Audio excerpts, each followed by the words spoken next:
Hey, what's up everybody? Rob with Warriors on the Fly. We're out here on the Guadalupe River floating for the first time. One thing we've really enjoyed is our new tornado anchor.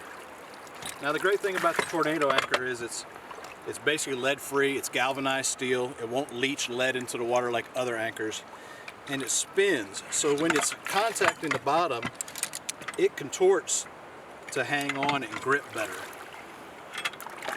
The best thing about it, it virtually eliminates your snags.